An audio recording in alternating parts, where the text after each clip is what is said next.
कहानी की शुरुआत एक छोटे शहर से होती है जहां अर्जुन अपने पिता प्रकाश के साथ रहता है। अर्जुन का सपना एक बड़ा इंजीनियर बनने का है और वह शहर छोड़कर बड़े महानगर में जाना चाहता है।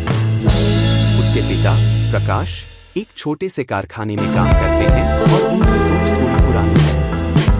वे चाहते हैं कि अर्जुन उनके साथ उनके काम में हाथ बटाए ताकि परिवार की विरासत आगे बढ़ सके। इन दोनों के बीच सपनों और मान्यताओं का संघर्ष शुरू होता है।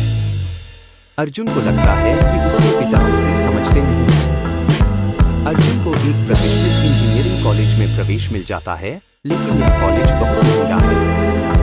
प्रकाश आर्थिक स्थिति को देखते हुए और अपनी पुरानी सोच के कारण अर्जुन को शहर के बाहर भेजने से मना कर देते हैं। इस बात पर पिता और बेटे के बीच एक बड़ा टकराव होता है।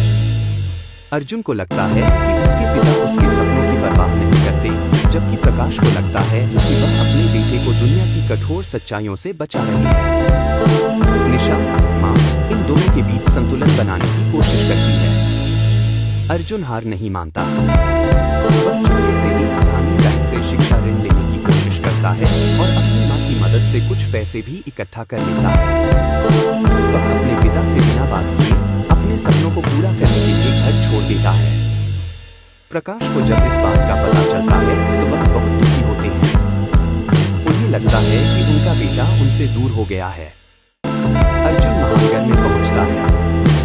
यहाँ की जिंदगी उसके लिए बहुत मुश्किल है। उसे पढ़ाई के साथ साथ एक छोटी सी नौकरी भी करनी पड़ती है ताकि वह अपना खर्च चला सके। इस संघर्ष के दौरान उसे अपने पिता की कई बातें याद आती हैं। उसे समझ आता है कि उसके पिता उसे रोकने की कोशिश नहीं कर रहे थे, बल्कि उसे जीवन की मुश्किलों के लिए तैयार कर रहे थे। वह अपने पिता को याद करता है और उनकी बातें अब उसे प्रेरणा देती हैं। समय बीतता है। अर्जुन अपनी पढ़ाई पूरी करता है और एक बड़ी कंपनी में अच्छी नौकरी पा लेता है। अब वह आर्थिक रूप से सक्षम है। एक दिन वह अपने घर वापस आता है। वह अपने पिता को देखता है जो अब बूढ़े हो चुके हैं।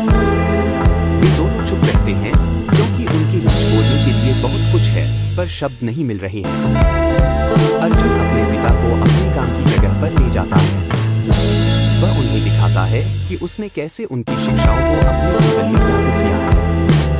प्रकाश को पहली बार महसूस होता है कि उनका बेटा सही था। वह अर्जुन की सफलता को देखकर गर्व महसूस करते हैं। वे दोनों एक साथ बैठते हैं और अपने बीते हुए समय के बारे में बात करते हैं। प्रकाश अपने बेटे से कहते हैं कि वे हमेशा से उसकी उड़ान को देखना चाहते थे, बस उन्हें डर था कि कहीं वह गिर न जाए। अर्जुन उन्हें बताता है कि उनकी दी हुई सीख ही उसकी सबसे बड़ी ताकत थी।